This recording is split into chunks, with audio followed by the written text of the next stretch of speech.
Radio check. Can you hear me okay? Yeah, Christy. Tom, we do have quorum if you want to. We do? Yeah. Okay. Yeah, I was going to ask Jeff Penny there set the best example. It was a bit of a probably unclear for some, is if you are a voting person on behalf of your company. Jeff Penny probably does the right one way that can help us track this, which is you put V and then the company you represent and then your name, but that might require you to pop out or pop back in. That might be a little complicated, but all right. I think I'm going to get started, get it rolling here, Diana. That's okay. If I can just jump in terms of letting everybody know how to do that. If you click at the bottom of your screen, you'll see participants. If you click on that, you will find your name on the left. If you hover on your name, there's more, and then you can rename.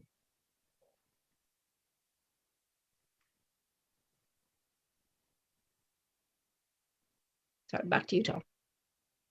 Perfect. Thanks for that tech moment. All right. Thanks for joining this evening. So good evening, everyone, and welcome to the Fort McMurray Chamber of Commerce virtual AGM for the 2020 calendar year. This is the second virtual one I've been involved with here. My name is Tom Gear, and I'm the chair of the board for the Chamber of Commerce. I'd like to first acknowledge we're meeting today in Fort McMurray, located within the ancestral and traditional territories of the Indigenous peoples of this area. And this land has been and will continue to be home to the Cree, Dene, and other First Nations and other Métis within the boundaries of Treaty 8. And we'd like to acknowledge all the elected officials who have joined us this evening through government, and as well as our RMWB Mayor Don Scott is on with us. I saw Councillor Lalonde, and I'm not sure. I'll look at participants here just to confirm. Looks like that's all we have there right now. Perfect. And Verna, Councillor Murphy has joined us as well. Excellent. So let's first do some of the housekeeping part here. Thank all of us that joined us online, and some of the general rules of engagement here. Part of this is to help me as well, remind myself what I'm supposed to be doing. So please ensure that your company and name is displayed if you are the person voting for the organization. We do need to verify who votes. Persons voting, again, as Diana explained, please place a V as in victory before your display name, followed by the company name, just as Mr. Penny did there. And then, of course, your name. So that would be super helpful to try and track this on Zoom. All lines have been purposefully muted, all the members' lines at this time. And we'll be running polls to pass motions. The motions will be displayed on the screen. Movers and seconders, please unmute your microphones and say your name to move and second motions. We have set this up in advance just to help the flow. And for sure, only people or persons who are authorized to vote on behalf of the organization should respond to these polls. You will be able to ask questions through the chat feature. So there's for some of you, depending on what you're running, you'll see a chat button, or you'll have to go to the more tab. And we'll have a Q&A session for both speakers, special guests after each presentation. And for sure, please place any questions in the chat. So that's the housekeeping part. So today is our annual meeting of our members. So I'm going to go with motion one here. We will entertain a motion to accept the agenda displayed for this June 3rd, 2021 annual meeting of members. And I'll get to move it. I'll move it. May if here. Perfect. Thank you. I'll second, Tom. Excellent. Thank you. Great. So just going to pull up a bit here. I got a few screens running. So yeah, just going to provide just a bit of a brief overview message. I'm going to try to not repeat what has written in the annual report, but look, this it's been really interesting here. So June 2020 is when the new board came together under a bit of a virtual pseudo, everyone working from different places.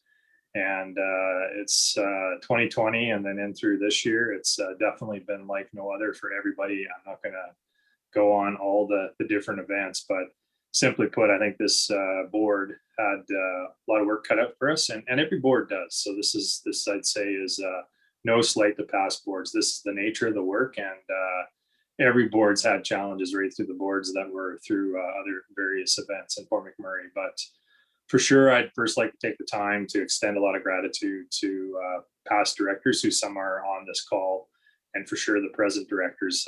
Everyone plays a role in this, whatever size, and none of this is possible without those directors. And these are volunteers. This is a volunteer board. I don't know, Stuart, you have your hand up. Am I supposed to? Right. Apologies for interrupting, Tom, but I believe we were supposed to cast a vote to accept the agenda. Oh, did I miss that piece? I am so very sorry here. Excellent. Oh, yeah. So we should vote that to make sure that that passes. Colin, if you could please display the agenda on the screen as well for those who would like to view it. Thank you.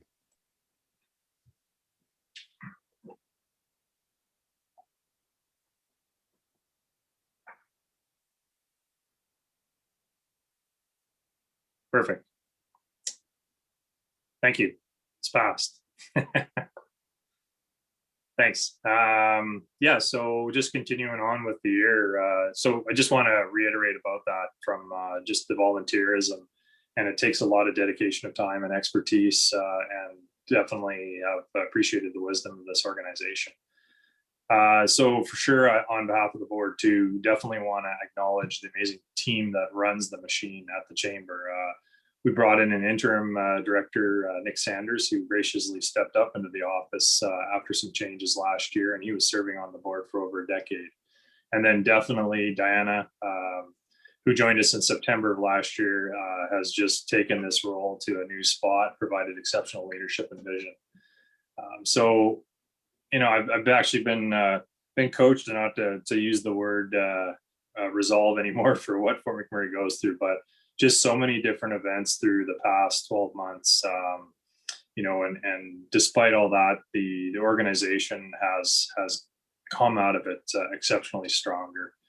And a lot of what I'd say background work that members don't always get to see, but it's part of the foundational work. Organizations generally don't work well if you don't have that foundation piece revised. And there's been a lot of work done in the past models as well. And so through the last year, a lot of the mission was to get to a governance model for this board to manage the future. So we were able to accomplish that even through COVID-19 and working remotely and kind of sometimes coming back to the office, sometimes not. And so it's just been great to work through that through the last year. And it's definitely been a privilege to serve as the board chair, and definitely want to assure that our members with the chamber will continue seeing those improvements. And of course, the chamber will always be, it always has been, and will always be a tremendous part and fabric of the community and the business community. And hopefully, as members, you continue to see the value for what you do. So that's I didn't want to take up a whole bunch of time, but again, just a big thanks out to the teams. Lots been accomplished through this year, and Diana will walk us through that a bit later. So we are under this new set of the bylaws, so we just need to confirm again quorum so that we can call the AGM to order. And I think that was what Stu told me already, or Diana as well, that quorum has been established. We do have 10 members present. So that's good. And just checking the message there. And so the meeting is 2020 AGM is now called to order. And please refer to the minutes from the 2020 AGM. So I'll move forward on that after you've seen those minutes. So I'm going to entertain a motion to accept the minutes of the June 24th, 2020 AGM. So can I get someone to move that, please? I'll move Tom. Christie. Okay, thank you, Christy. And seconder, please. I'll second. Stu? Excellent. Are we voting on that too, Stu? So we'll throw up the poll there and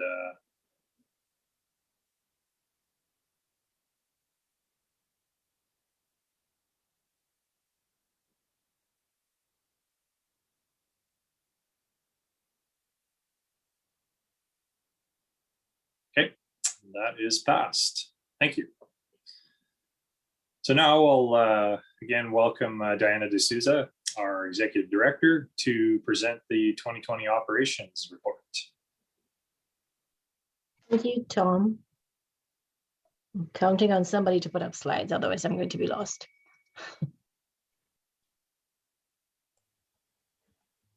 Thank you.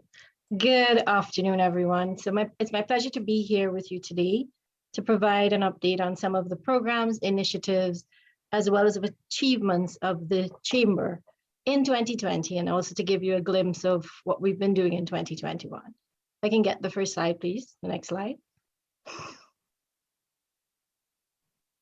Okay, so one of the things that the Chamber did, as a Chamber we did, was foundational, which is strengthening governance as well as operations. So new bylaws, Tom referenced that they came into effect in 2020, together with strong policy development to guide both the board as well as the staff through its transition. We focused on governance, also on operations, both fiscal and operational stability and new revenue opportunities. We can flip to the next slide, please. So 2020, unprecedented events. We faced the onslaught of the COVID-19 pandemic and a 1 in 100 year flood. Now, I want to take a moment to really acknowledge that businesses, including the Chamber, really saw we struggled to survive. It's been over a year where we've been able to meet, and a lot of businesses pivoted. They adapted, they adjusted, they prepared, and some thrived. I know we're all looking forward to getting back to whatever that new normal is going to be. In support of our businesses during the pandemic as well as the flood, the Chamber joined a local business recovery task force that included business owners, as well as business support and development organizations in the community to work together to determine what was the best way to support businesses through and out of the pandemic. As a Chamber, we kept our members as well as businesses at large updated on all the information. It was new what to do, what was social distances, when we were going to wear masks, when restriction changed as we went through first lockdown, second waves, restrictions back and forth. When the flood took place, we contacted over 500 businesses directly with information on how to apply for the disaster recovery program funding, as well as providing continuous information on COVID-19 and the way forward. The Chamber also participated in a return to work safely campaign. After the first wave, of course, things changed tremendously over the past year. And we were able to secure, through this task force, we were able to secure funding for some of the shop local recovery initiatives that are currently in place. If I can get the next slide, please. Now, one of the things that we focused on and we ensured that we did as a Chamber was move and plan our way forward from your feedback. So take your feedback as membership. We had the business visitation projects, we did surveys, we had roundtable discussions, and we had one-on-one discussions so that we could plan what we do and where we go based on what you needed from us. If I can get the next slide. With that information, as well as other analysis, myself and the board, we came together and we looked at strategy. And out of that, we had 4 key initiatives and priorities that we determined was our way forward. We needed to expand our revenue opportunities. We needed to continue to focus on operational stability, and we needed strong and effective advocacy, as well as relevant and timely communication. And advocacy is a big one. If I can get the next slide.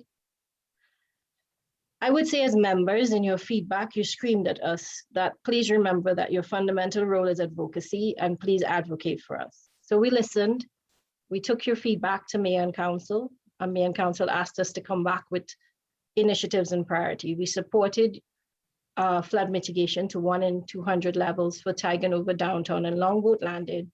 And we have worked very closely with both the Alberta Chamber as well as the Canadian Chamber of Commerce to advocate for supports, reopening plans, and different programs to support you through this period. And we continue, I will talk a little bit about 2021, a little bit more of what we're going to do on advocacy. If I can have the next slide, please. And communication, we launched a weekly newsletter that we have continued to provide both updates as well as programs that you can participate in. And what was really important is that we focused on ensuring that the communication was relevant and timely. Next slide, please. Okay, so 2021, we were fortunate to have some funding and we were able to engage both a member engagement specialist as well as marketing and communication specialists. And I'm hoping most of you know Stu and Regan by now. What we've done is we've improved our member onboarding and engagement. So you don't join the chamber and then not know about our programs or not know who we are. We cultivate a relationship with you. We focused on new member recruitment. We saw quite a drop in our membership from a combination of database cleanup plus businesses closing through different challenges, economic downturn, flood, and different things. But I'm pleased to say for the first 5 months of this year, we've seen 53 new members join the chamber. And we launched a podcast to highlight your business. From an advocacy level, we advocated together with the collective 120 community chambers throughout Alberta for reopening plans, for additional fundings locally on red tape reduction and social procurements. We brought to you the rapid test kit program. And recently, based on your feedback, together with the Alberta Chambers, the job grant training program and a spring version of SMERG, and also speaking to the municipality on downtown safety and municipal policing. Policy adoption, we recently had the Alberta Chamber AGM where we participated, and as a collective community chambers, we passed 31 policy resolution. Two of note that I'd like to speak to that we co-sponsored was mental health grants for small businesses. Speaking to social profits, we got a lot of feedback about the fact that there was a lot more demand for mental health supports, but also complexity of those supports. So together with Medicine Hat, we brought this forward and it was passed. And bitumen validation methodology, and that is just simply a royalty calculation that is currently not, it's not, how do you say it? It is not a balanced calculation, and restructuring this would lead to investment in both our local economy as well as provincially. We brought you back networking sessions. We had Todd Hirsch. I wanted to move my own slide. We had Todd Hirsch, we had David Yeager, we had Premier Kenny, and we had Minister Doug Schweitzer. If I can get the next slide. And we recently launched our Love Shop Local prepaid gift card program, and we're going to share a video on that when I'm finished, but it is a great program to allow you to support our local businesses to help our businesses through recovery. It's a great choice for you to reward your staff. We've got over 100 businesses on this program, and we've been very fortunate through funding by economic development. You are able to purchase this card at a 20% discount at the point of purchase. So you get $100 spend for $80. Next slide, please. And looking forward for what are we going to be doing for the rest of 2021, just a brief view is that we will continue to focus on Shop Local, bringing you a local marketplace, as well as offering e-commerce solutions for businesses that don't have an online presence. In 2020, the board made a decision to bring back, well, it was offered and to bring back the trade show to the chamber. We desperately tried to have one prior to now, but unfortunately COVID-19 had its own ideas, but we are hoping and planning towards a fall trade show. We will be moving ahead with our business award ceremony in October, and we're hoping to be able to see you in person. If not, we will pivot to a virtual, but we will be recognizing our businesses. We're planning for municipal election forums and debates as long as all candidates agree with us, this will be happening across the province and all municipalities facilitated by the chamber. We will be initiating membership forums because we do have a pretty large membership base and it's very difficult to have that one-on-one with all of our members. So we will be working to do different forums with smaller groups of like sectors so that we can engage you and we can really be able to understand your challenges and how we can support you. Internally, we will be streamlining our internal systems and workflow systems and advocacy wise. We will continue to advocate for you. And one of the things that's going to come out shortly is we're going to invite members at large to participate in policy committees. Because one of the things we're going to work on is to be able to propose and put forward policies as we move into 2022. Next slide, and I think I'm done. That is it for me. I know I said a lot. I don't know if there are any questions.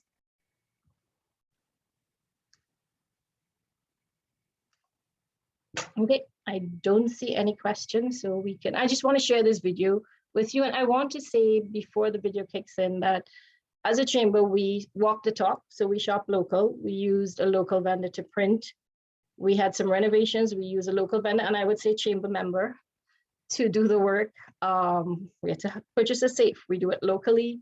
And we also use Robert Picard Media to do our video work for us and to work with us on his campaign. So without further ado, let's have a look at our video.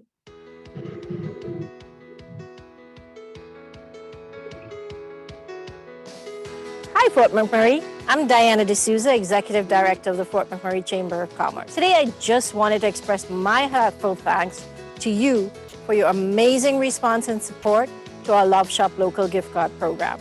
Thank you so much for shopping local, and thank you so much for supporting our local businesses. Hi, my name is Christine, and I am the owner of Prime Signs and Promotional here in Fort McMurray. When we've discovered the Chamber of Commerce was doing this Love Shop Local program, we were really happy to see that they were addressing our economic concerns. We became even more thrilled when they let us print the decals for this program. And we would like to thank the Chamber for taking our small and medium local businesses seriously. Fort McMurray is full of entrepreneurs that are proud to call our community home. When you support local, you're helping build stronger roots in our community. It is important to shop local, to keep our money local, and to help build our economy. Supporting businesses in our community supports our community as a whole. Money spent locally stays locally, and that matters. We want to create local entrepreneurs and grow the youths in our community to realize their own dreams and potential. It goes without saying that it's essential to support your local economy. Without your support, local businesses like these would not exist. Hi, everybody. Welcome to Mr. Mike. Hey, thank you for shopping local. It means a lot to me, and I know it means a lot to the rest of the business owners here in town. Why does it mean so much? Well, because we live here, we support here, we want to give back to you. But in order to do that, we need you to give to us so we can give back to you, you being the community. Shop Local is an important initiative done by the Chamber of Commerce, and we'd like to thank them very much for that. Hi, my name is Sandy Bowman, owner of Bowman's Martial Arts. I'm really happy to be part of the Chamber of Commerce I Heart Local. It's a program that helps support my business, and in turn I can help support other businesses in Fort McMurray, as well as other sports groups and sports teams that we sponsor. And things like this bring community together as a whole. Hi, I'm Julie from Peter Palmal, and I just want to thank the Chamber of Commerce for putting on this fantastic Shop Local program, along with all the residents of Fort McMurray for shopping local and supporting us as a community. Thank you, Fort McMurray. Shopping local, it really helps our business to grow. Hi, everybody. I just want to say thank you for shopping local. Thank you for supporting local. Thank you for supporting local. Do your part, shop local.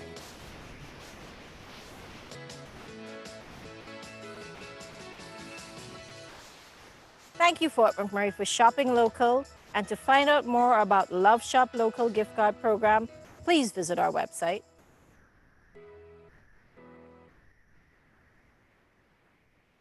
Thank you. Back to you, Tom. Thanks very much for that, Diana. And hopefully there'll be lots of questions later on that. So moving on, I'd like to now welcome Deneen Robinson. She is Director on our board and our Treasurer. And she'll present the 2020 financial results, and M&P, our auditors, to present the 2020 audit report. And should you have any questions on the financial information, please use the chat feature to ask your questions.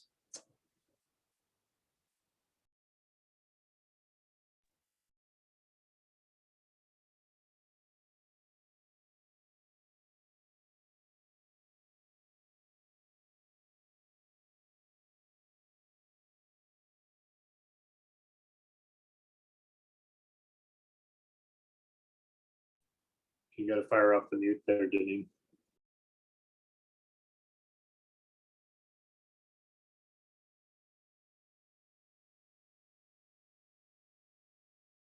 Can I hit enter? Okay, couldn't get my mouse there. Apologies for that. So I'll just go through a very high-level overview of the operational results for the year. And to note, there is a full set of the audited financial statements, which are included in the annual report and will be available after the meeting. So just from the statement of operations for the year end, our total revenue in 2020 was $418,000. So this is an increase of $80,000 over the 2019 result. So the revenue in 2020, it does include grant revenue of $95,000 and government subsidies of $63,000. So this was a subsidy that was received for the Canada Emergency Wage Subsidy Program. So the net result of these items was that the revenue increase in 2020 was a 24% increase over the prior year. In addition, 2020 saw growth in membership revenue. As Diana had mentioned in a report, we are seeing a growth in membership revenue, which is fantastic to see. So we had 437 members at the end of December, and now it has grown further to 476 members as of June 1. And from Diana's numbers, I think there must be a few more members even brought on in the last week. So this growth is attributed to the ongoing efforts and engagement of the Chamber staff. So really good to see that occurring in the community. On the expense side, total expenses for 2020 were just under $325,000 for the year. And this compares to the 2019 level of $478,000. So this represents a decrease in expenses of $154,000 for the year. So from an operational perspective, due to the pandemic, there were no fundraising activities in 2020, both from a revenue and an expense component. And for comparative purposes in 2019, events and fundraising was $104,000 of revenue and $86,000 of expenses. So a significant turn in activity into 2020. So for the next slide, please. Total expenses that we have mentioned of just under $325,000, so just showing a representation by major category.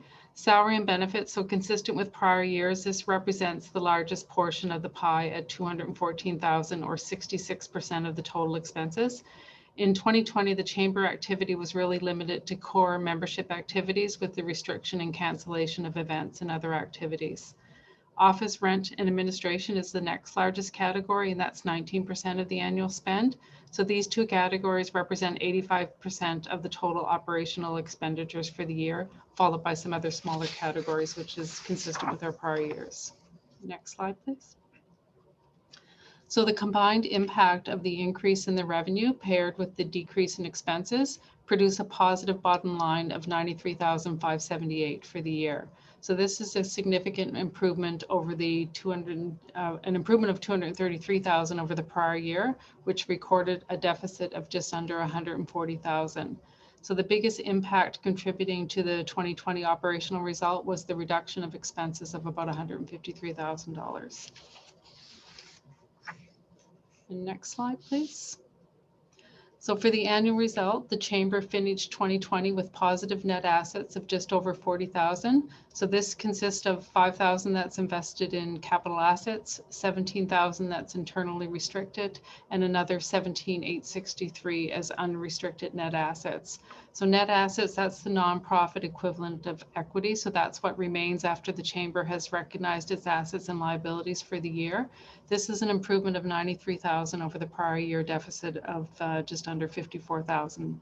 So this is all I had, just for a high-level summary of the 2020 operational results, and this would be represented as what's presented in the financial statements. And as mentioned previously, the complete set of audited statements will be included in the annual report, and it'll be available on the website. And I think Patrick Moore will be up next to take you through the audit report, and Patrick will be available if there's any specific questions on the audit. And I'm also available if there's any questions related to the financial statements or the reporting. Thank you. Well, thank you, Deneen. As mentioned, my name is Patrick Moore, and I am the audit partner from MNP responsible for the audit of the Fort McMurray Chamber of Commerce.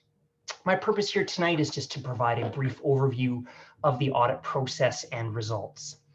So as auditors, of course, our responsibility is to report to the members of the Fort McMurray Chamber of Commerce on the presentation of the financial statements. So that would be represented by those of you on this call here tonight. As part of our audit process, we do communicate with both management and with the board of directors to discuss our audit findings and have completed that process. So since we're here discussing that tonight, we have completed our audit of the December 2020 financial statements of the Chamber, and that audit was carried out in accordance with Canadian generally accepted auditing standards. Next slide, please. The results of our audit is that our report does provide a clean, unqualified opinion to the members of the Fort McMurray Chamber of Commerce. And what that means is that MNP concluded that the financial statements are fairly presented in accordance with Canadian accounting standards for not-for-profit organizations. That would be the set of accounting standards relevant to an NPO like the Chamber. As Deneen mentioned, a full copy of the audited financial statements, which does include our report, is included in the full version of the Chamber's 2020 annual report. So this last piece of it is really perhaps the most important part of the entire discussion about the audit. As auditors, it's extremely critical that we are independent of the Fort McMurray Chamber of Commerce, and that means being independent of management, independent of the board of directors. And that's so that our work is objective and reliable and meaningful to you as members of the Chamber and the readers of the financial statements. I can confirm that MNP is and has been independent of the Chamber as required by our professional standards. So in conclusion, I would just like to say thank you to both Diana and Deneen in their assistance and cooperation in working together in completing the audit. I always say that auditing is a team event. It's not an individual support, and it does require a significant amount of collaboration in completing the process. So thank you very much to you and your teams for that.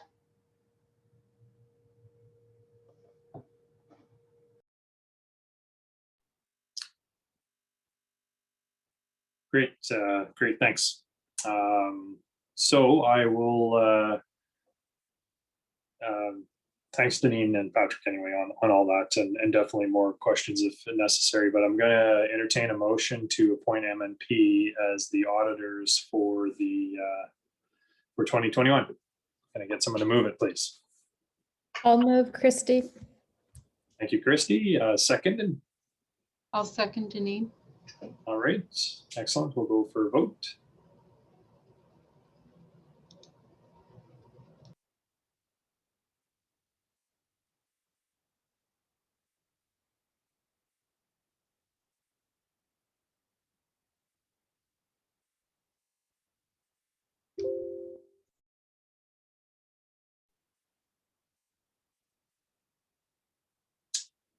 All right, thank you. It's passed majority. Okay, moving on with the festivities here. So we're going to move now to the election of the board members. So at this evening's AGM, we'll be voting to elect 6 new board members based on the nominations received. The nominee booklet has been distributed well prior to this meeting, and it's also available on the Chamber's website. I will be acting as presiding officer. So we have 6 nominees for 6 director positions. The nominees are Christy Hines, Cameron Spring, Jean Doby, Graham Muir, Chris Yarkey, and Paul Jones.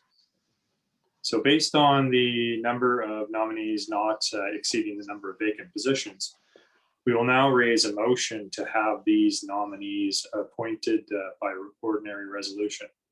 So I'll be looking to entertain a motion to appoint the 6 nominees, Christy Hines, Cameron Spring, Jean Doby, Graham Muir, Chris Yarkey, and Paul Jones by ordinary resolution. So if I can get someone to move that, please. I'll make that motion, Tom. Jeff Penny. Thanks, Jeff. Second? I'll second it, Stu Weigel. Thank you, Stu. We will move to a vote.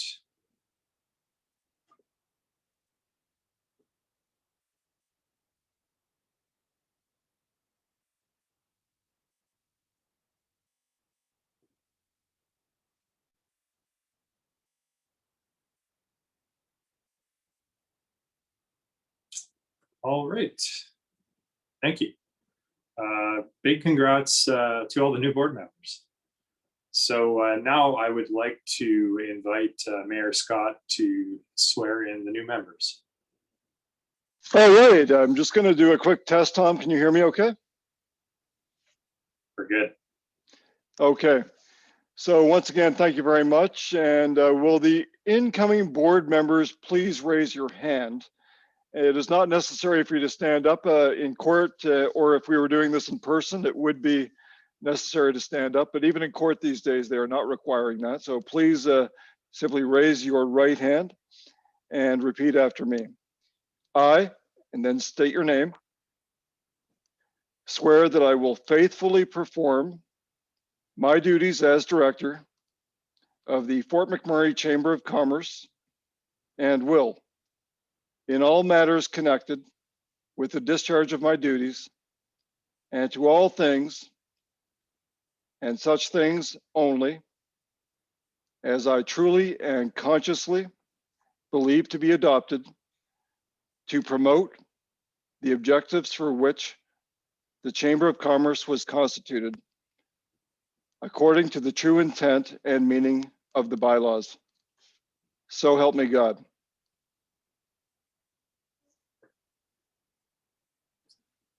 And with that occurring, you are hereby sworn in. Congratulations. Well done. And thanks to all the old board. Great job, everybody.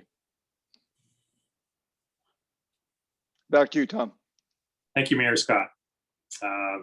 Also like to take this opportunity to say, just as Mayor Scott said, to thank those board members whose terms as board members have ended. And thanks for your dedication and support of the Chamber of Commerce and businesses in the RMWB. So also, before we get to some of our keynote speakers, I do want to introduce Christy Hines. She's going to help moderate the keynote sessions. And Christy's been on the board for a couple of years now, but really neat new announcement is Christy Hines was also appointed just recently to the Alberta Chamber of Commerce, so the ACC as we call it, as a director, and she's on the executive committee. She's going to be the treasurer there too. And it's, I didn't know this before, but this is pretty amazing. It's been 22 years since someone from Fort McMurray has even been on the ACC board. So big congrats to Christy. That's a huge tie to it. And so with that, over to you, Christy. Thanks, Tom. It's pretty exciting to be representing Fort McMurray with Buffalo on the ACC. But I am a nurse, so it's going to be interesting being the treasurer. I will be looking to Deneen for some support. We'll have to chat after. All right, I'd just like to take a moment to actually recognize Tom for his time and contributions to the Fort McMurray Chamber of Commerce. Tom has served on the Chamber since 2017 as a director and of course as our board chair. He's been a tremendous advocate and an integral part of moving our board from operational to governance excellence. I really admired his ability to power through our governance policy and our new bylaws that took effect in 2020. He deserved a medal for that challenging time. Hey, Tom. It It was a lot of work, but I think it was because he's an engineer, so he's very determined and precise. So good job, Tom. He additionally initiated our strategic planning and our new purpose to cultivate an environment that supports local businesses to grow and thrive. Tom's an individual the whole board looked up to, and I'm always bouncing ideas off of him because he's business savvy, pragmatic, and highly intelligent. When Tom gives advice, we all listen. We're proud to call him our colleague and of course friend, and he'll be missed, but of course he'll only be 1 hour away on a quick plane ride from YMM Haydenine. And he's off to Calgary, but we're very happy for him. And I know from afar he will continue to cheer us on from the sidelines. Thank you again, Tom, for all your contributions from the board of directors and the staff at the Fort McMurray Chamber of Commerce. All right, everyone, you can put your tissues away. We are going to move on to our keynote presentation, and we are going to introduce Perry Birkenpass and Dean Wilcox.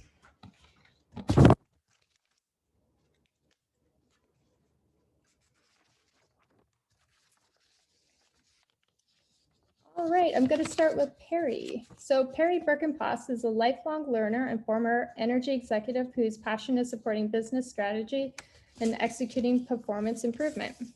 In November 2020, Perry became executive director of the Oil Sands Community Alliance. With over 38 years experience in technical, operational, and business leadership, Perry has an in-depth understanding of the oil sands industry, having worked with ConocoPhillips for over 20 years, most recently as a senior vice president of oil sands. Prior to joining OSCA, Perry started a consultancy, Think Beyond, to help clients improve business strategies and performance. Welcome, Perry, and thank you so much for joining us tonight at the AGM. Great, thanks. And I believe somebody else is going to be driving slides, so wait for that to pop up. Perfect.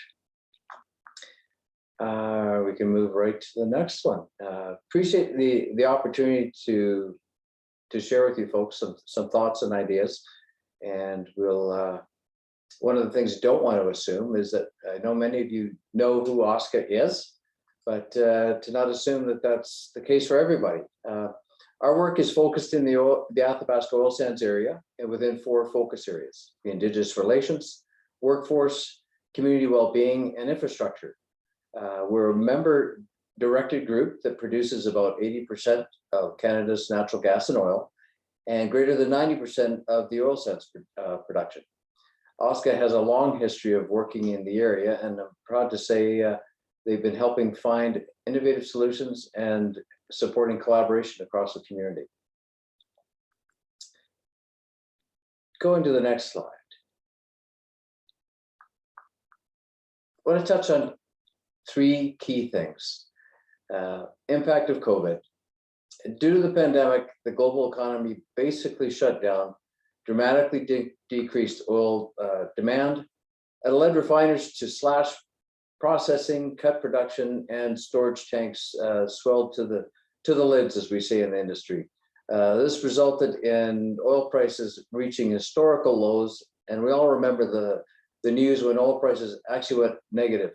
Something that in my 40 years in the career I've seen low oil prices, and a lot of swings over the years, but never a negative day. What did this mean for companies here in Wood Buffalo? We heard announcements of companies deferring projects, shutting in wells, reducing production. It was truly a challenging time, and companies needed to preserve cash to weather the storm and keep people employed. That's the one part of the year, but what lies ahead? There is absolutely a path of relatively slow at this point, long-term recovery. We're in a relatively stable position right now as far as production in the region, as well as prices that we're seeing around the globe for oil products and petroleum products, but we're still on a road to recovery. It's one of those sensitive issues. You see different volatility in oil prices on a regular basis, but it is a long-term path, and production in oil sands is projected to increase at a modest rate out towards 2030. What lies ahead when you look at the long term and post 2030? As you know, there's a significant transition going on to a net zero, as they say in some cases, but the other way to look at that is lower emission energy sources. Addressing climate change is absolutely a priority, and the pathways to a net zero are not entirely figured out yet, but this will require further investment and innovation. Canada and oil sands are well set up to take this challenge and to provide the world with a lower carbon energy product. And yes, even oil sands can continue to push ahead on a lower carbon solution. The impact on our long-term business is still not 100% clear. What is clear is that oil sands can still be a significant player if we continue to improve. Go to the next slide and just talking about improving and competing. As we carve out our space in the future energy mix, it's really important to know who our competitors are. Oil sands, you may have heard over the many years that we're the top 4 reserves in the world for oil reserves. But when you look a little deeper, one of the things that's worth understanding is where is Canada and Canada's oil sands on the commercial reserve ranking. And when I say commercial reserves, these are the reserves that are economic with current prices, costs, and technology. Oil sands sit in about 7th place when you look at it this way. So you look at the left side of the slide, you see Canada in 7th place, but we're really tied with Brazil and Iran. So that's a group there where we sit down lower on the queue, and we are 4th in total reserves, but really 7th, 8th, or 9th when you look at what's economic currently. So who are we competing with? This is really important because this is not a matter of one company competing with another across the street within oil sands. Is who does oil sands compete with? And this chart really gives us an indication that number one, it is the US at this point. The shale revolution and lower cost shale production in the last number of years has boosted the US from being lower on this chart to being number 1 in commercial reserves in the world.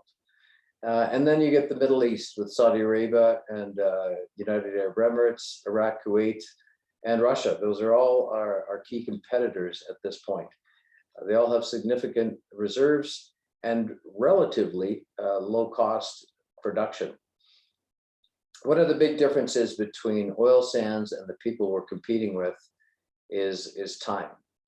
The time to increase production. And for the Middle East and US, they can increase production within months relative to oil sand taking years. And that provides a bit of a challenge. That's an area that we need to continue to improve on and shorten lifetime cycles in order to compete. When we look at prices, we can say that oil sands is doing reasonably well right now. Just the last few days, we've seen oil hit on a West Texas Intermediate from $66 to $68. But it's important to remember that not all barrels are created equal. WCS, or Western Canada Select, is the price that gets talked about for oil sands. A lot of times what's not always understood is that WCS is a blended oil sands crude stream. It's a mixture of heavy oil mixed with light oil. And to understand for folks at the table here, when West Texas Intermediate is sitting at about $60, it would be typical for WCS or Western Canada Select to sit at about $48. That's about a $12 differential.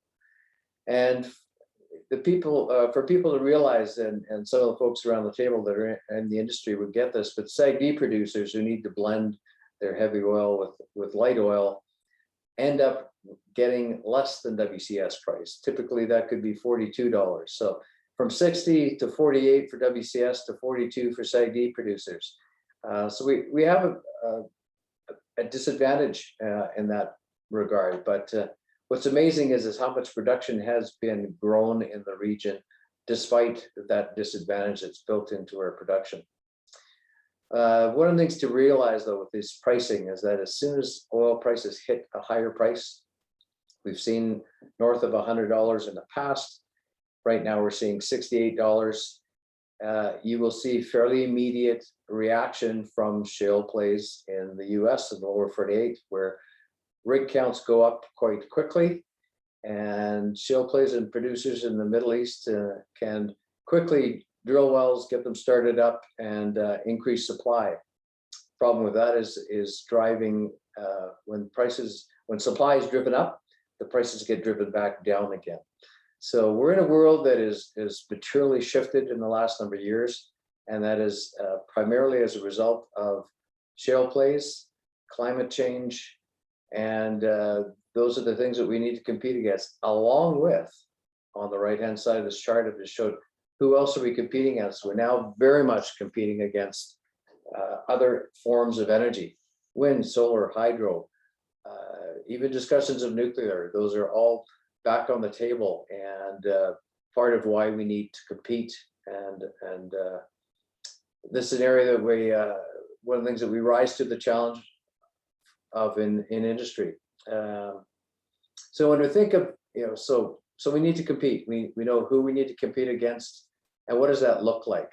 So getting to the next slide, and a couple things that look like groups of people having fun. Why show this?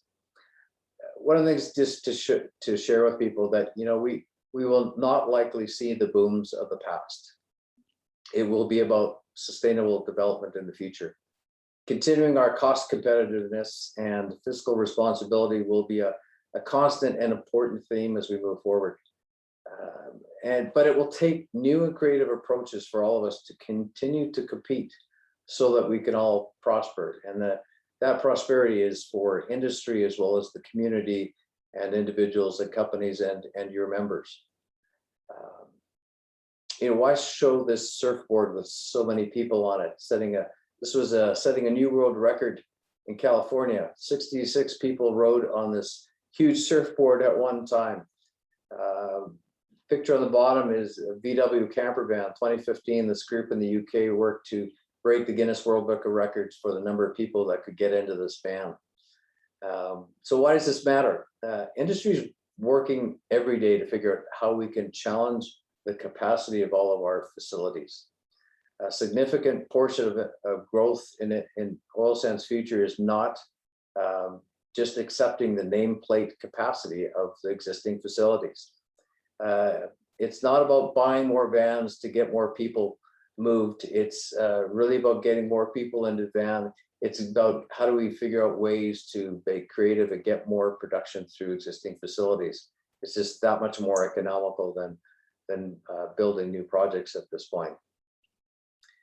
So, we all need to look at doing things differently, including everyone around this table. Oil sands companies definitely remain committed to this region, but this new reality of who we need to compete against is going to continue to drive us to have to do things differently. And this includes funding community investment programs and finding creative ways to deal with existing infrastructure. By the way, they ended up getting 51 people into that van, which is hard to believe, but it was done. So 66 people on the surfboard, 51 in the van. But it's about competing and how do we deliver our share of the world's energy needs? We have a world-class resource, world-class talent and people, and we will continue to drive for the recognition that our industry and region deserve as a world-class provider of energy. Getting to my last couple of thoughts here on the last slide. As I mentioned, we will see steady growth. We won't see the booms of the past. And that steady growth will look different than it did in the past. Most of the future growth is in situ. The labor force projections for the next number of years really look to be fairly flat. We do have a bit of an aging workforce going on in oil sands, so there will be some new staff requirements just as people retire and move on. But overall, we're not looking at necessarily significant growth in that space, but it's how do we challenge that and continue to compete. As I mentioned, we are world-class in what we do and how we do it, including the environmental innovation side. And that will continue. And I know that this is an area that everyone loves to spend more time on, to understand what can be done on the technology piece. From a spending perspective, it takes a significant amount of expenditure to run and operate these oil sands facilities. A number of years ago, the capital expenditures had peaked at really high numbers in 2015, but it still stays significant. Capital expenditures are $9 billion 2019. But the amount of money that's spent to operate all those facilities is $24 billion. Combined, we're talking $33 billion spent in the oil sands region on operating and capital. In the past, there were significant larger amounts of capital spending, but that spending has shifted from capital to operating. The kinds of services, the kind of skills required has shifted according to that as well. So with just to wrap it up, with oil price declines from the past and industry restructuring, we are facing this new and challenging economic reality. One that I'm not afraid of myself, because I know that we've seen people take that on. Despite 2020's COVID-related production impacts, the long-term oil sands outlook remains steady and promising. For Fort McMurray Wood Buffalo to thrive as an industry and as a region, we need to be completely interconnected. We know that the health and well-being and to thrive sustainably as a community is something we need to do together. And frankly, I really look forward to continuing this journey together with all of you folks as well. I will stop there.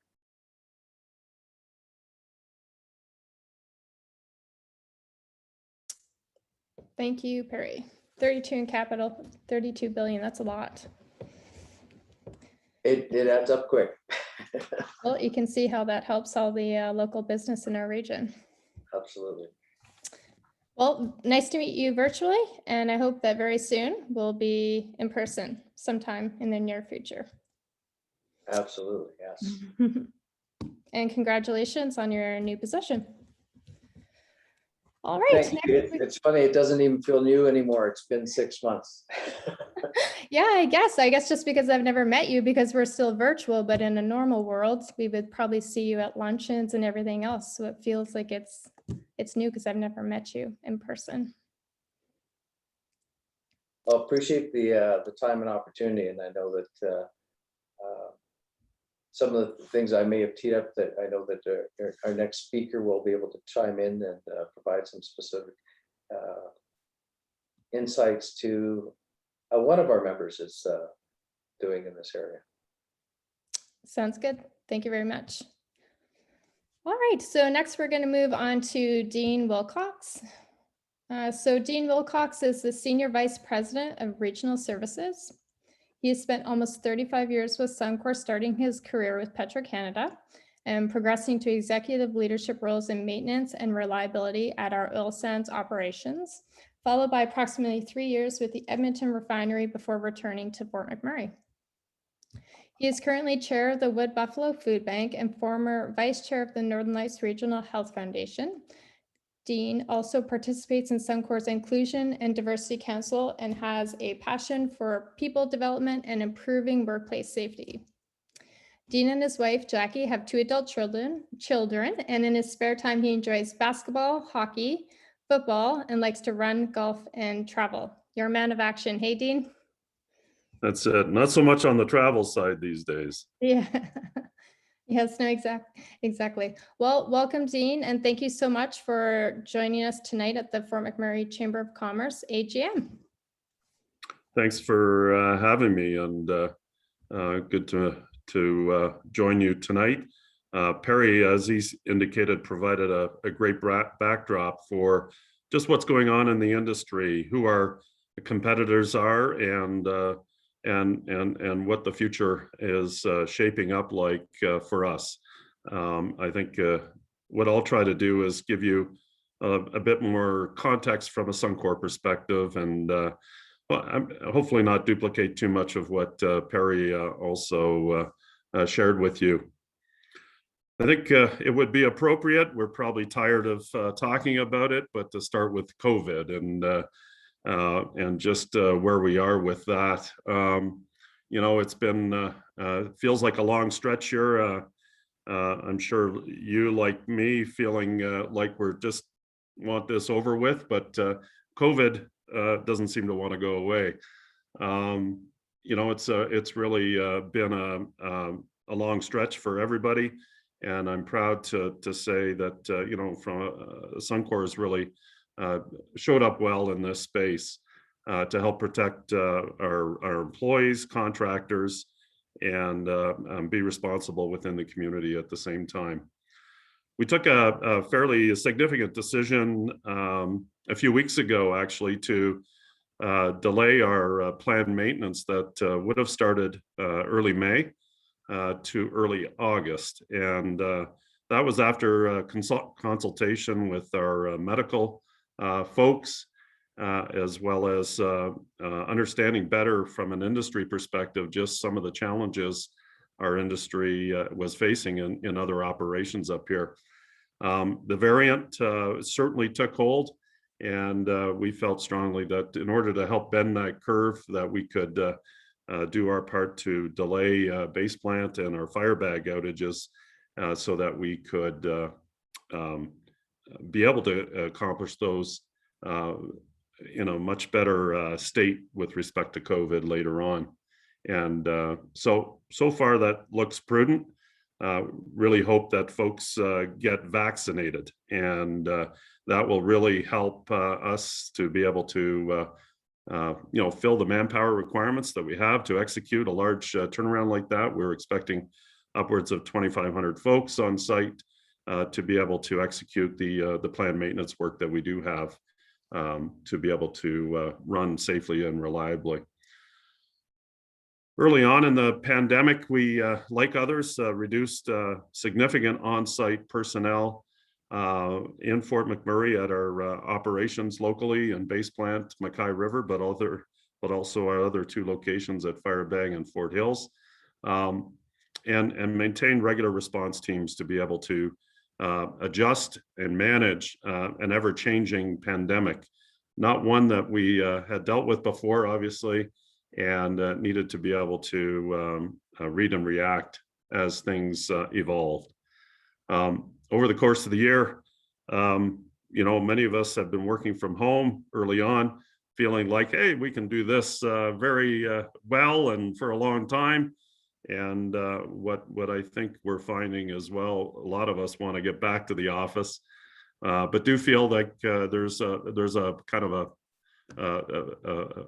a view of how to do that with a bit of a hybrid model. So we've announced the ability to do that for certain roles where we could have staff work a couple days from home at most in roles where that flexibility can be offered. And so once we get back to the office, we'll be looking to initiate that program. Also, one of the key things that we did early on and we're continuing to do is ensure that our suppliers and contractors in the region have clear and concise and consistent communication from Suncor. And we've continued that with weekly calls to ensure they're well informed in terms of changing expectations and rules and guidelines for access to Firebag, Fort Hills, Mackay River, and our base plant sites. As you are probably aware of as well, we introduced rapid antigen screening as the industry did across the region.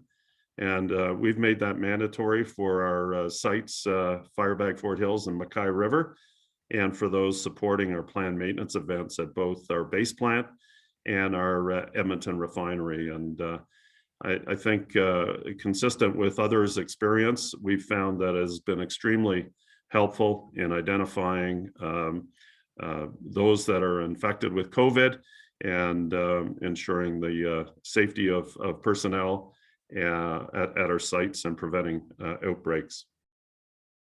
And more recently, partnering with the AHS, Alberta Health, and International SOS, we provided over 2,800 Moderna vaccines at our sites in Wood Buffalo. And that's for all workers. Anybody essentially that had access into our facilities was able to get vaccinated.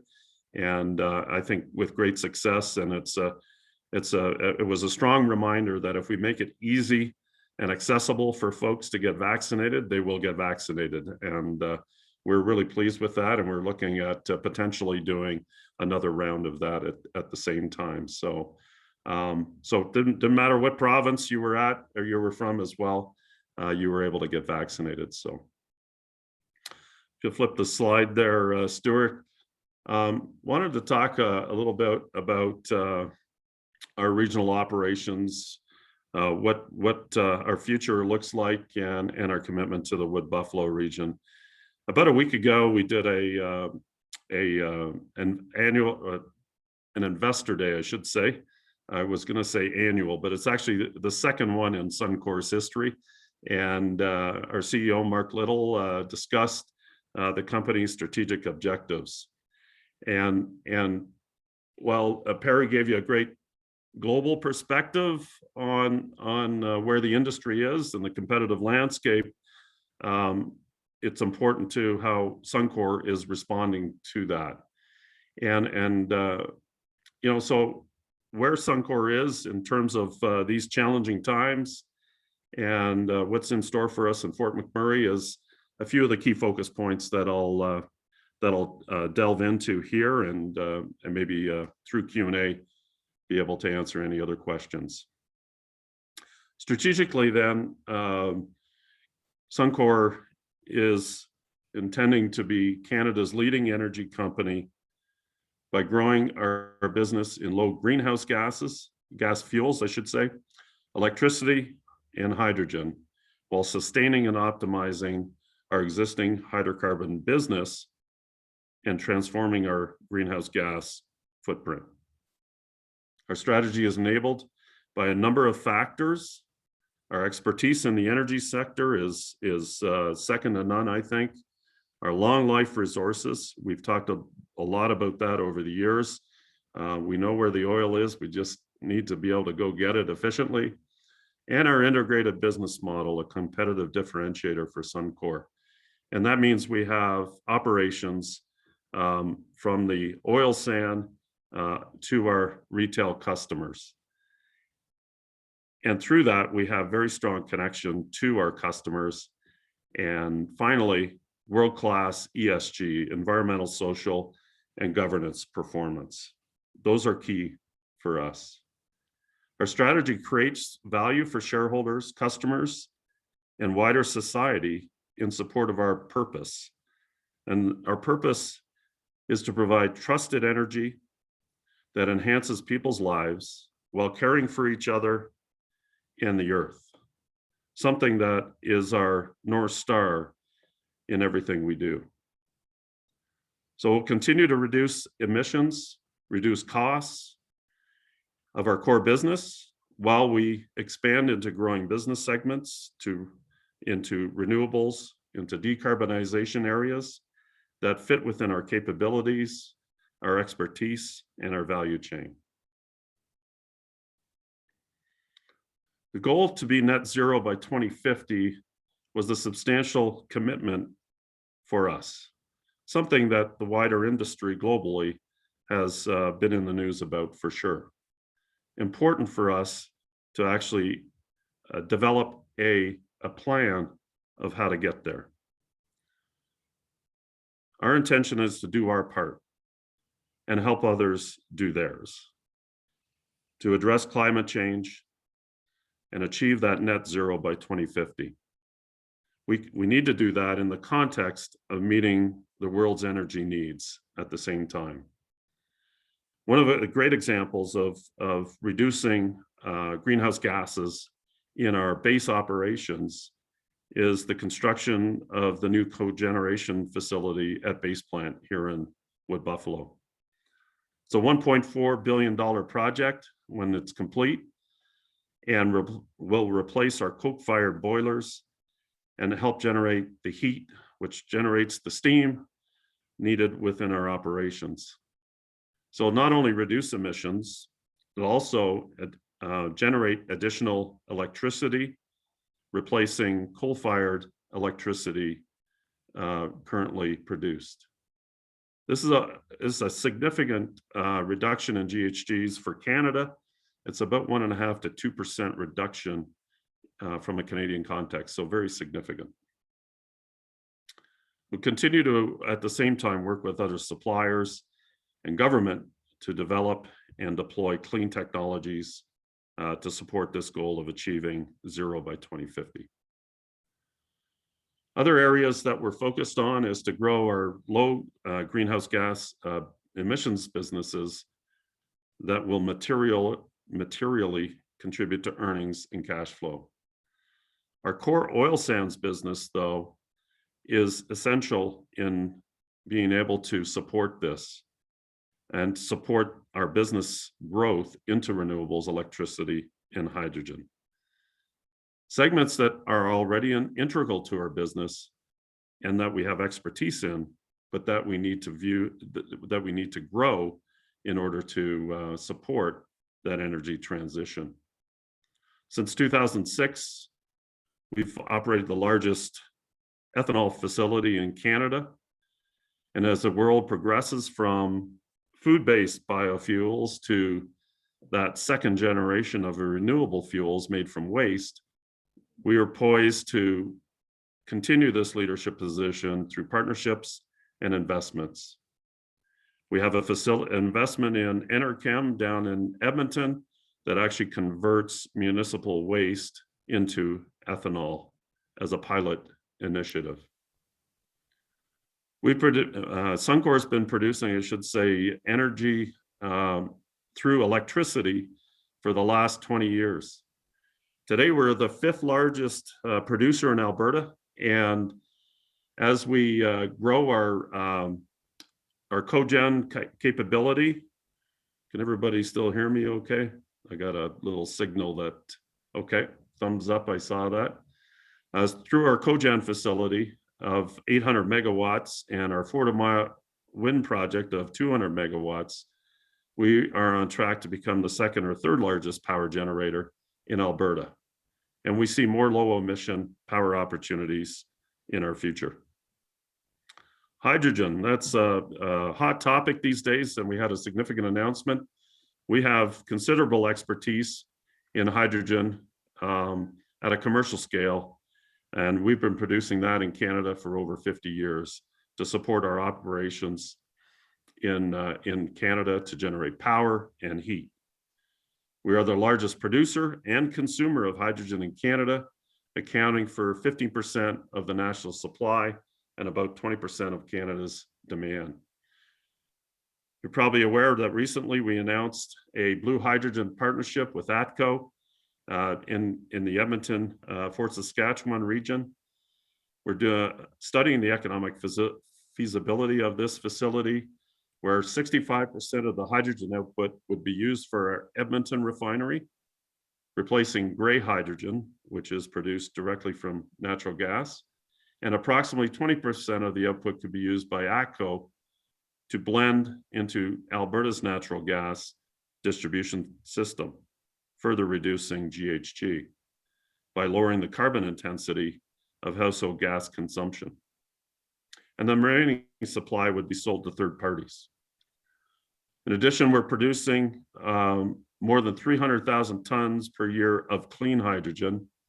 This project would deliver the following benefits. It would reduce CO2 emissions in Alberta by more than 2 million tons a year, which is equivalent to 450,000 cars coming off the road.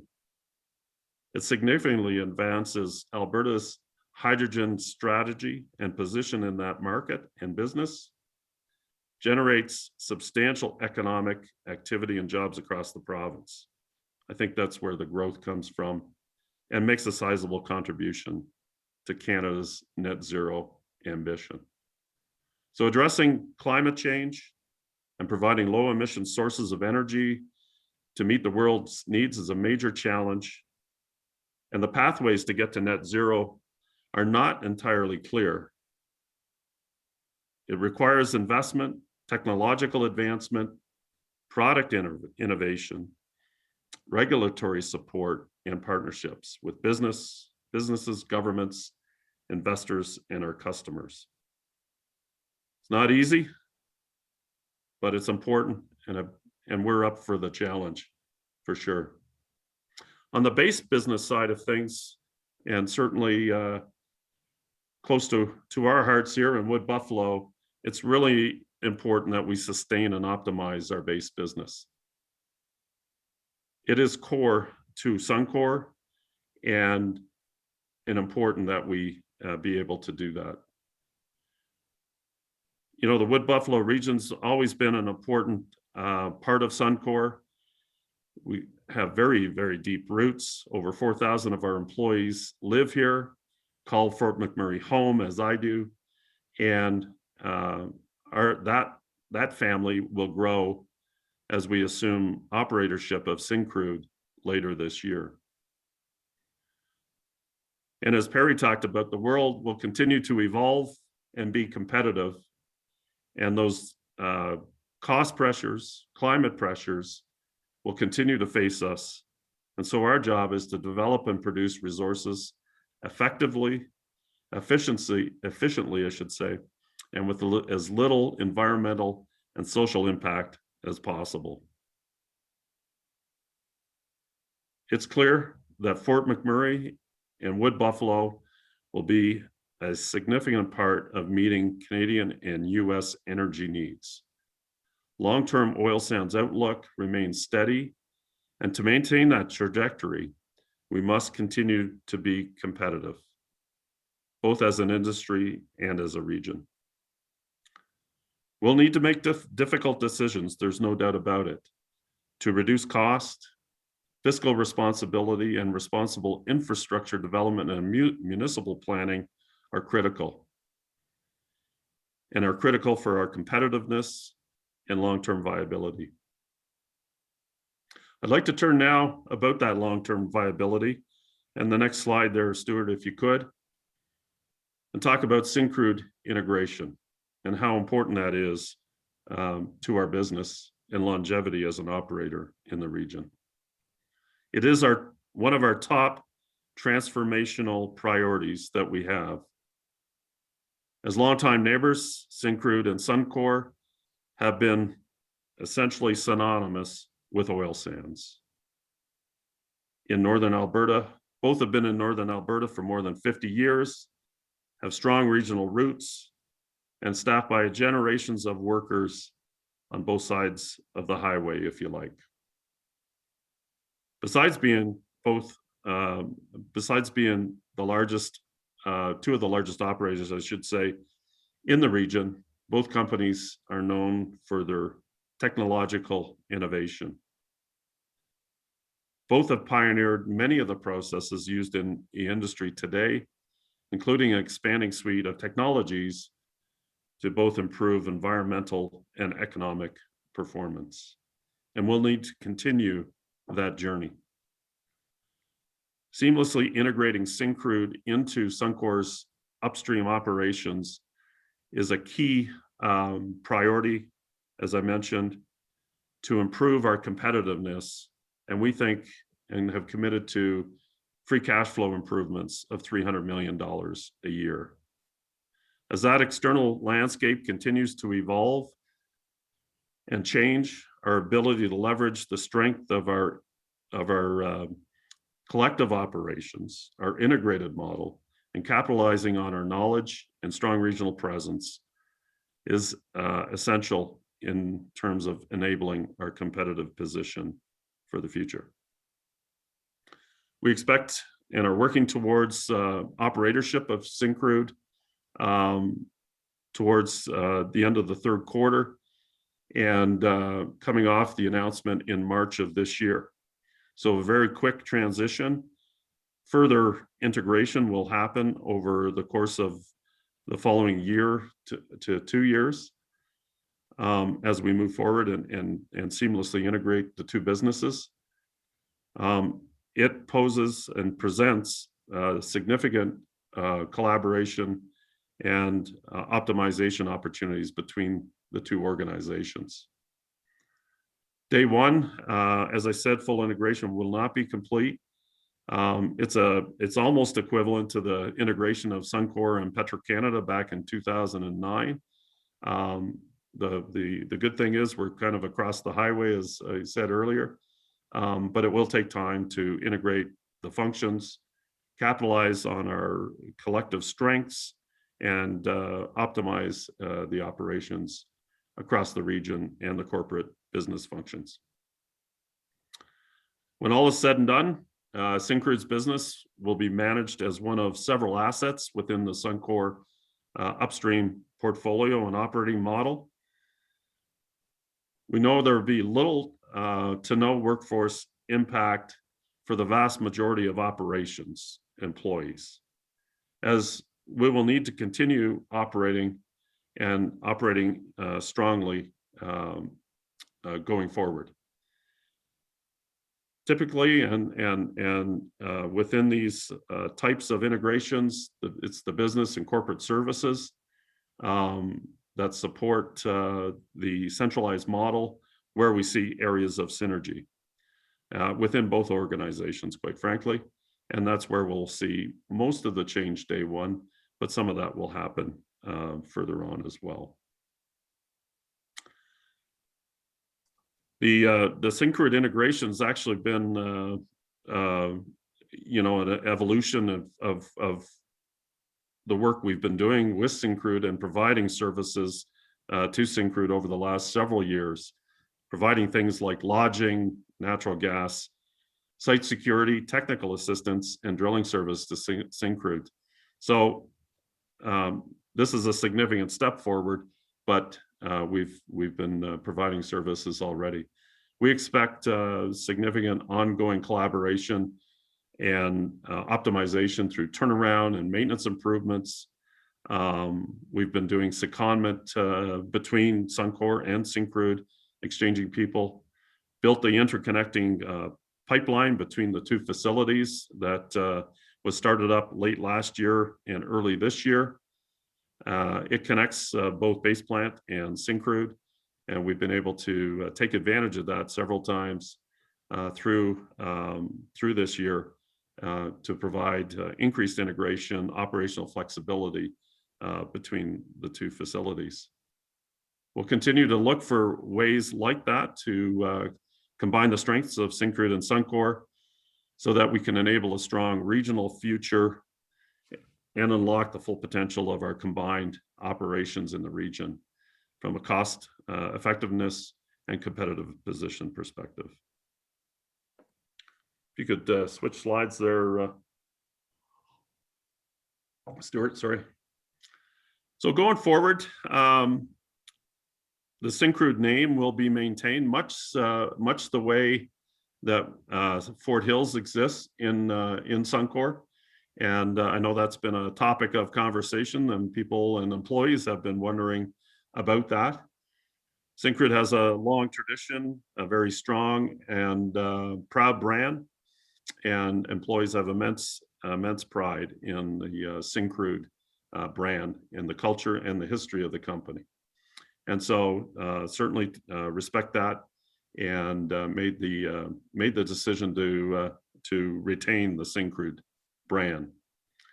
As an asset, though, within Suncor's operating structure, as Syncrude will retain its visual identity, similar to our Fort Hills, as I said, you'll still see the Syncrude brand within the community and the Suncor. So Suncor blue, Syncrude red.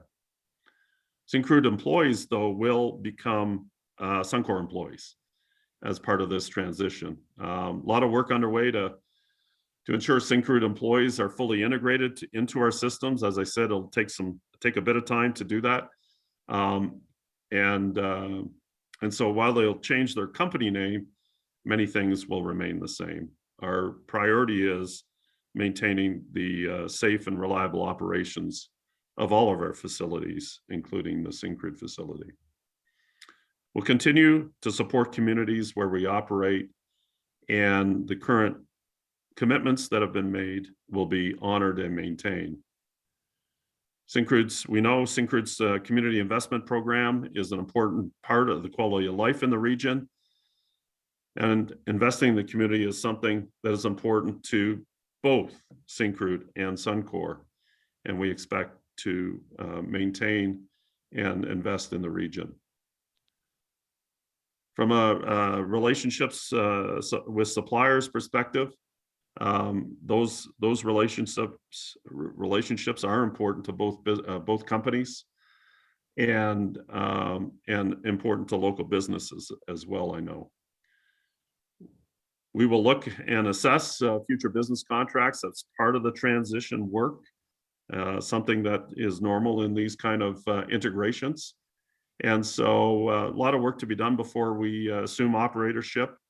And we're committed to working closely with Syncrude on the transition so that it is done safely, thoughtfully, and maintains operations.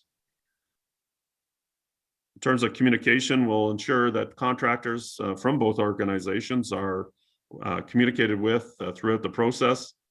And until then, existing relationships remain and will continue as is. In terms of indigenous agreements, we have, and Syncrude does, a long and proud history of engaging directly with the indigenous communities in our region, and again, committed to those current agreements. Once Suncor has formally assumed operatorship, discussions will resume regarding the future of agreements within the communities. In terms of the business that I manage, regional services at Suncor, a lot of the integration will be within my area of responsibility, which includes turnarounds, maintenance services, technical services, and mine planning. And we have teams that are supported from both Syncrude and Suncor working on those on that integration.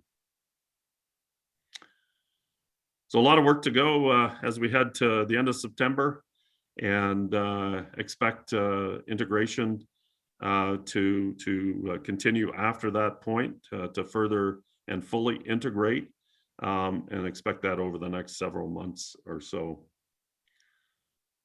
So in closing, you've heard it from Perry, and I can reiterate that, while we've had some of the most challenging times in our industry, we are a resilient industry, and I think we've demonstrated that again. And we'll continue to need to adapt and respond to the the needs of our industry, the needs of our customers, and be able to do that in a way that sustains our business. And so over the decades, we've seen strong spirit of cooperation and collaboration. We'll need to tap into that as we move forward in terms of generating benefits that are going to be required for sustained and profitable operations. So I'm confident we'll be able to continue to work together, and that Fort McMurray will be a city that we'll all be proud of moving forward. We'll continue to invest time, talent, and financially into the community through the Suncor and the Suncor Energy Foundation, which contributed over $6.5 million to the RMWB in 2020.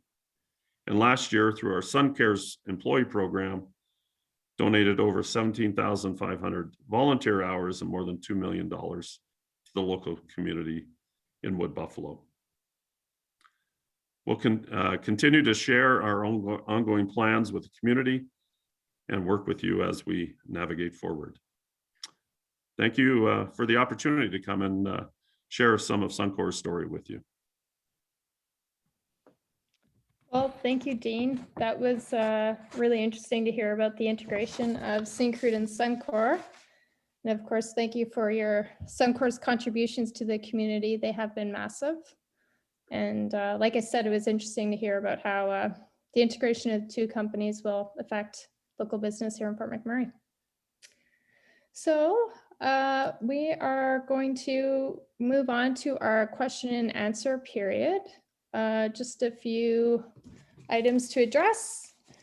If you have a question, please post it in the chat section of your Zoom program.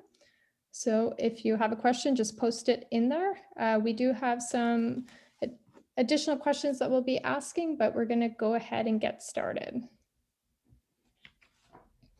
So starting with Perry, can you highlight some recent examples of investments by oil sands producers which will positively impact long-term economic sustainability in the region? So Dean's mentioned a number of them, but we know one of the things to highlight here is that COSIA, the Oil Sands Innovation Alliance, is an area that's jointly done across industry and working on tailings improvements, GHG reduction, water reduction, and technologies to improve recovery. So all of those are continuing on. It's good to see Suncor re-kick off their cogen project.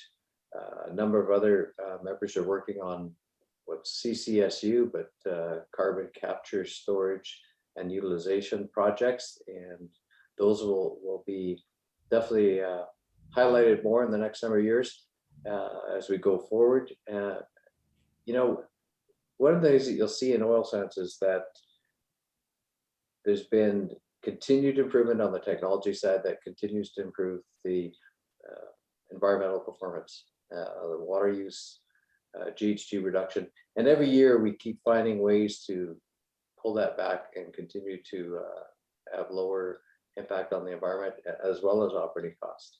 One of the things that people don't necessarily recognize across the world is that, generally speaking, if you burn less natural gas to recover oil sands resources, it reduces your costs, reduces your water use, and reduces emissions. So all of those things tend to align.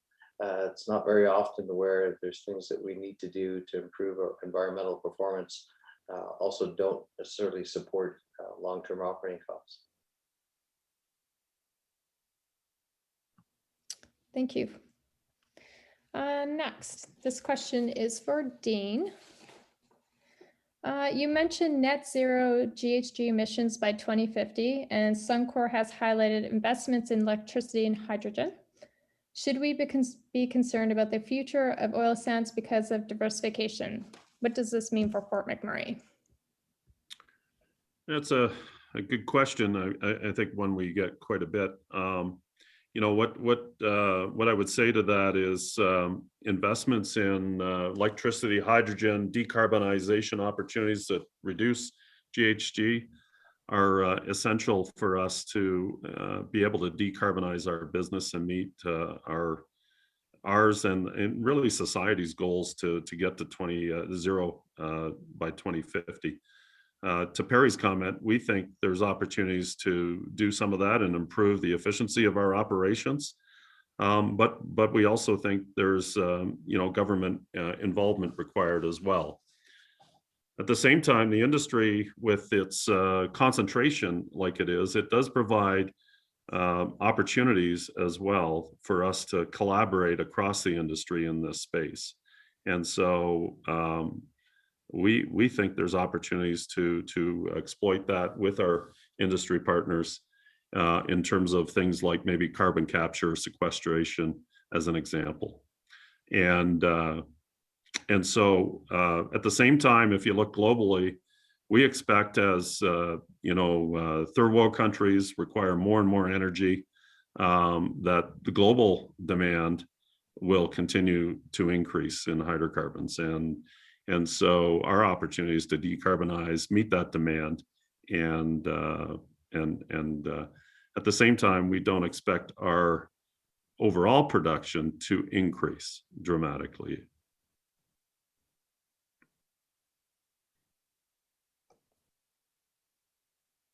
Thank you, Dean.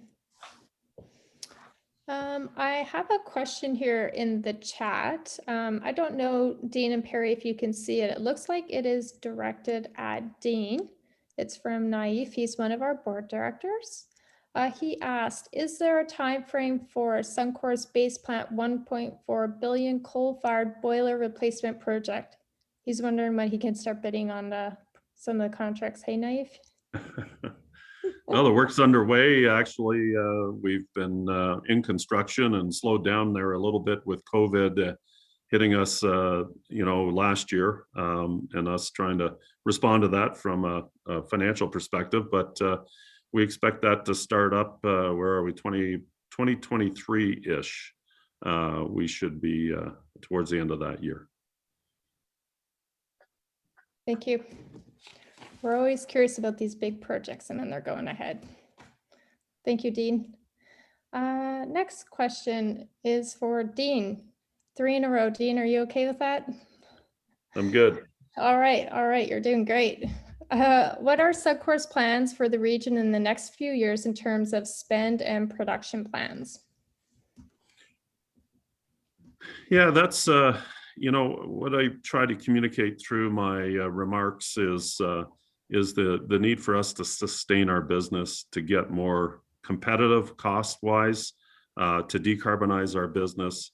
And we expect, in terms of spend and production, a fairly flat profile on that in both fronts, I would say. Certainly, capital investments like our cogen are things that from time to time will be on our plans, I should say. But generally, we see our production staying fairly flat. We'll be working on, because our Base Plant Millennium and North Steepbank Extension mines are getting towards the end of their life. We will be looking at investments to extend our bitumen supply into our upgrader. And that'll be some areas over the next 10 years that we'll be looking to invest as well. I would say generally, to Perry's comments earlier, we see SAGD as mostly where we would target. But at the same time, there's opportunities for mine extensions that we're exploring. Yes, thank you. All right, next question is for Perry. As you know, the recent economic downturn combined with the ongoing COVID-19 pandemic has a tremendous impact on the workforce in the oil sands.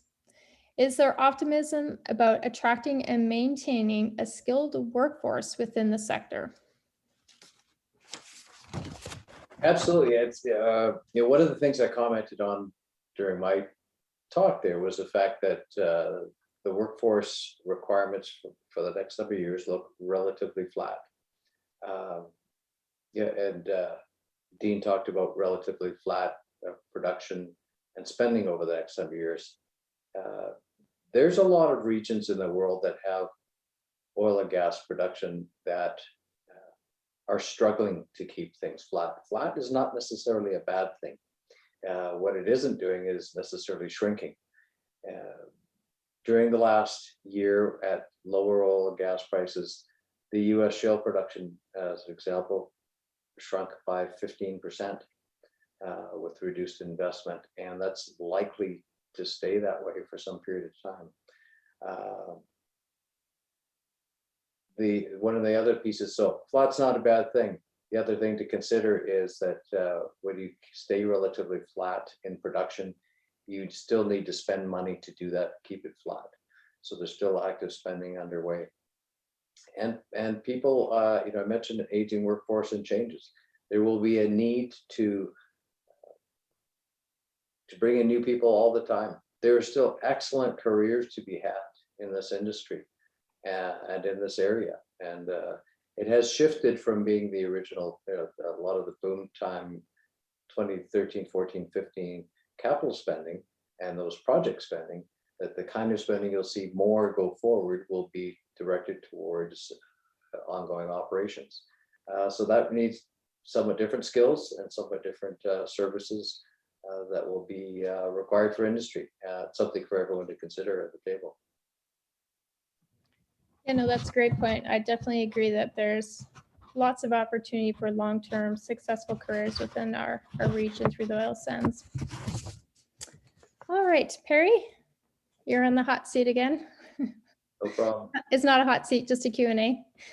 What is the community's region's business role in improving competitiveness? I know we did touch on this, but if you want to delve a little bit in there. So one of the things that RMWB has, the council and administration have done well in the last number of years is to challenge the budget. You know, there's been one of the key cost drivers for industry has been property taxes, and one of the challenges that's been put to mayor and council and the administration from the government of Alberta is to realign the taxation piece. So that results in a role for the community to play in that shift. You know, my understanding is that the tax burden in the region is lower than most, and it's a challenge for all of us to figure out. Okay, so where does that spending need to go, and how do we control it as much as possible? Challenge where it comes from, where it's going to, because one of the things that industry has done well in the last number of years is they've been able to claw back 30% of the operating costs, and you know, that's when you move from a period of $100 WTI down to $60, you need to do that.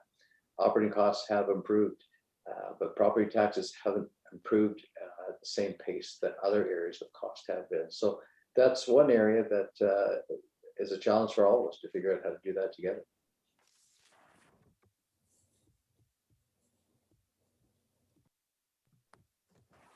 Thank you, Perry. Next, we have one here for Dean, and you did touch on it, but can you elaborate on some of Suncor's strategies for promoting growth in the region through community investment? I know you did talk about the Suncor Community Foundation, and we all know all the contributions that Suncor does give to the community. Very much appreciated, but if you just want to touch on those, that would be great. No, thanks, Christy, sorry. Yeah, no, no doubt the community has, you know, between the fires and the floods and now COVID, certainly gone through a lot over the last several years. And, you know, through that, certainly Suncor and the Suncor Energy Foundation has been very supportive, and through contributions to nonprofit and charitable organizations. So, you know, that's something that we continue to review and through in terms of our commitments financially to the evolving situations, either by the pandemic or other events, as well as the need to ensure that we have a strong community to support our employees. So I expect that we'll continue to assess those as we normally do, but also understand that we believe and need to support and want to support Fort McMurray, and ensure a community that is a vibrant community and one that our employees want to live and work in. So. Absolutely, it's a great community. All right, we have another question here. This one is for Dean again. Can you highlight the optimization of Suncor's base business as a primary strategic priority? Will this optimization have an impact in employment levels at Suncor's operations within the RMWB? Well, the key two fronts, or two things that I think I would highlight in terms of optimization. First off, the need for optimization is a way to generate the kind of cash flow that we need to be able to not only support our business, but to reinvest into decarbonization and energy transition opportunities. And so from a competitive perspective, optimizing our business in order to be able to do that is is one of our priorities. The Syncrude integration only helps to facilitate a stronger optimization and competitiveness in the region. In terms of employment levels with Suncor's operations within the RMWB, I think is what you were asking. You know, typically it ebbs and flows for sure. I think through the Syncrude integration, certainly some of the business and functional roles, we would expect some reductions there. And over time, technology does enable some things to be centralized. But at the same time, you know, from an operations, maintenance, and technical support perspective, that our operations will continue to need people in the region to be able to support that. So I'm not expecting a significant reduction, but I would expect you know, modest changes to that as efficiencies and technology enable us to do things differently. Yep, absolutely. Another question that I'd just like to add is, you know, what kind of advice would you have for a chamber member if they're interested in doing business with Suncor, Syncrude, CNRL? What would be some practical advice to you know, possibly do business? Is it approaching business development, filling out vendor forms online? I guess what would be some practical, hanging out at the golf course? What are some like ideas that you can throw out there to our members? Well, you know, we do.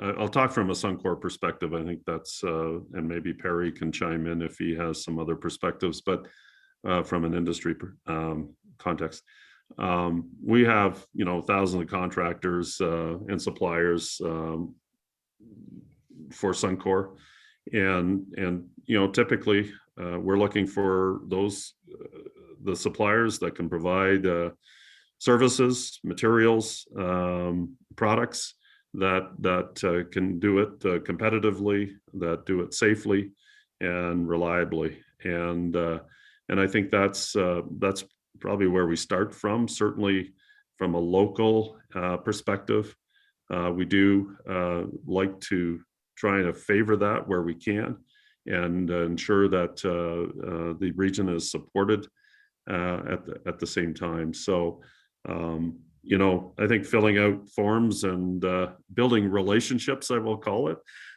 is important. But so is cost competitiveness.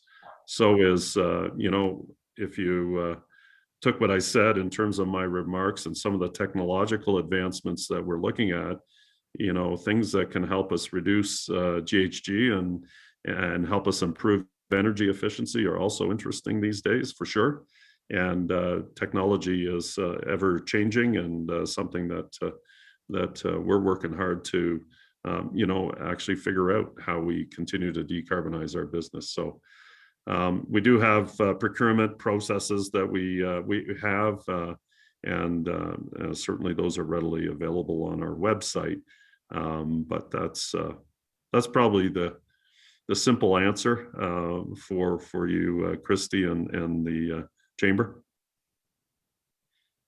I'll throw in a couple of extra thoughts on that front, and some of this is relating back to when I was in my direct roles in oil sands. One of the things I found is, in particularly in visiting a number of manufacturing and construction sites, is that the contractors and the folks that are providing services to the industry, they know a lot about how we do our business, how the industry does its business, and see where we don't do things necessarily right. The industry is looking for ways to improve and to compete. And one of the things that members can do and companies can do is truly be open and honest with that. Because I remember touring around one fabrication site where we were building modules, and had that same conversation with guys on the floor. Said, I'll bet you that we ask as a company for things that you shake your head at and say, why are you doing that? You're just costing yourselves money. So one of the things that industry needs help with is exactly that. It's honest feedback on what can we do differently and better. And that's in procuring things faster, cheaper, better, including more local spend, including more Indigenous spend and partnerships. All of those things really do matter. So it takes an open dialogue to make that happen. And there's two sides of that. Because people can share it, there also needs to be strong listening. And I know that folks like Dean and others are keen to hear what could we do differently. Nope, those are all great tips. Being cost competitive, bringing something to the table, and always helps being local and sharing your ideas, being open to new ideas and bringing them forward. Thank you, Dean and Perry. So I just wanted to mention to everyone, we actually have 4 minutes. So we have Dean and Perry here. If anybody has a question, please feel free to post it in the chat, and I'll just give ourselves a whole 5 to 10 seconds. And if there's no other questions, we will carry on.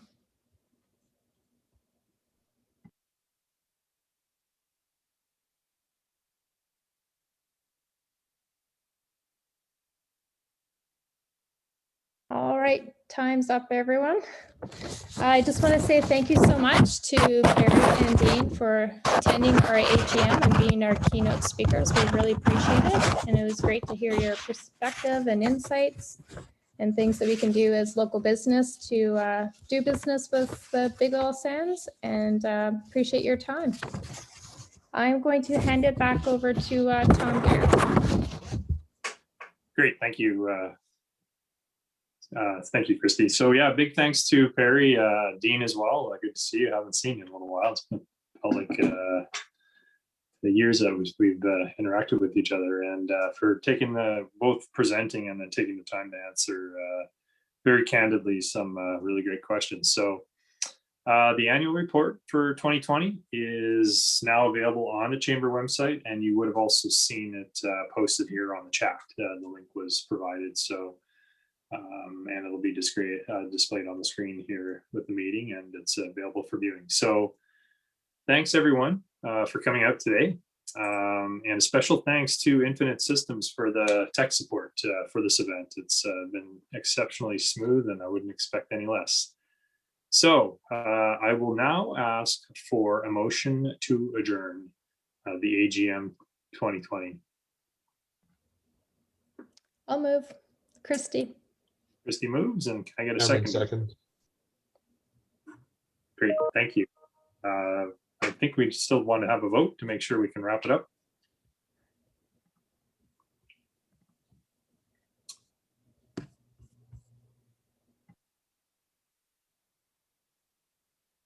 There we go, unanimous. Thanks everyone, and appreciate your time tonight. Good night.